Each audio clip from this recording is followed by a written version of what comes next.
Continue cooking po tayo. Ito po yung pinirito nating lechong kawali. Gagawa po tayo ngayon we're cooking lechong kawali with the basil herb in it. So, ito po yung bunny peppers, maraming bawang. Lagyan po natin siya ng black pepper, patis, at lagyan po natin siya ng oyster sauce. So, hiwain lang po natin yung ating lechong kawali.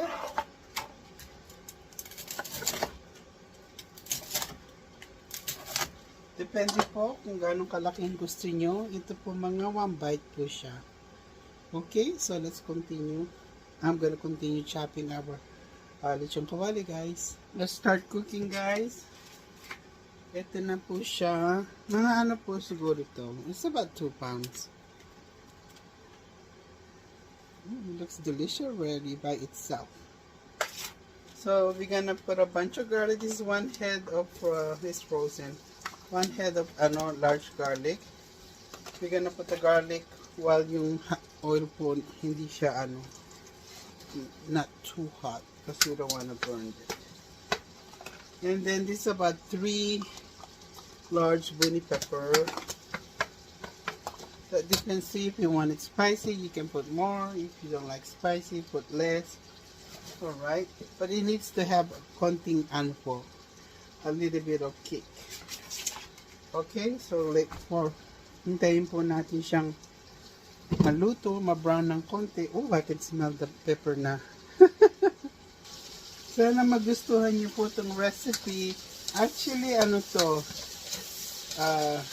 what they call this sa Thailand, krapao dish. So this is basically it. And I'm gonna name it lechong kawali with the basil herb in it kasi hindi naman siya authentic. Not 100% authentic. So ayaw ko mabash.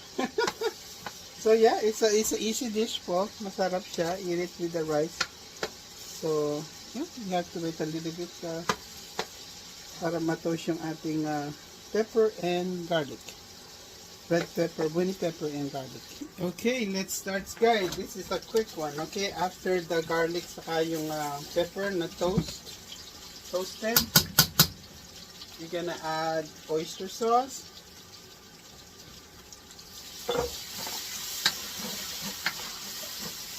Patis, fish sauce.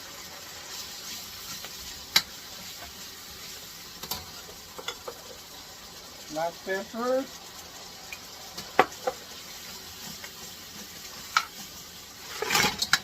lechong kawali, toast po natin siya.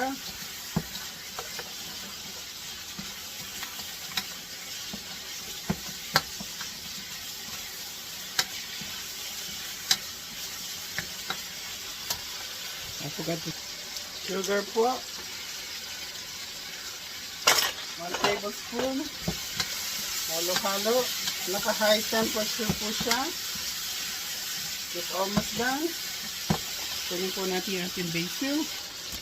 Ito po yung basil natin. Already to my basil. Inano ko po siya. Pinaprosen ko siya. Para magtagal ang buhay. Mahal po ang basil. So, ayun po. Lower natin yung temperature. Still running? Okay. Let's mix it.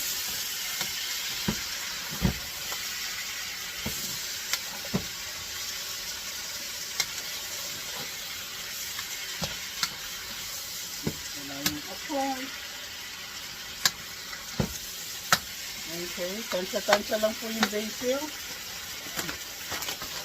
Lagyan ko pa siya. So basically, this is done, guys. Yeah, this is it. Ito na siya. The basil, it's up to you, guys. Gusto niyo yun. Pero ito, tingnan nyo, ang sarap. Woohoo! Ang sarap, sarap.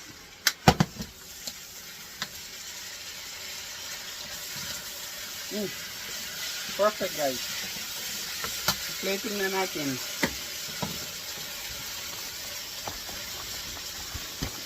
Plating na natin. Sabi natin. Ito po siya. Naku. Your friend's gonna love you with this. So ito po yung lechong kawali na merong basil herb.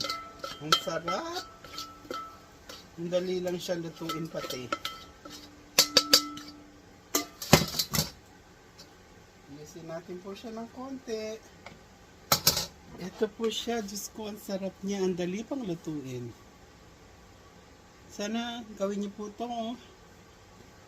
Masarap po siya at madaling iluto. Kung gusto niyo po yung recipe, give me a thumbs up, leave me a comment, and don't forget to subscribe to my channel, guys.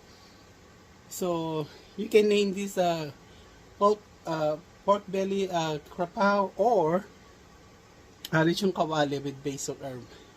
Salamat po. Sana gawin niyo to. Thank you for watching. Bye, guys.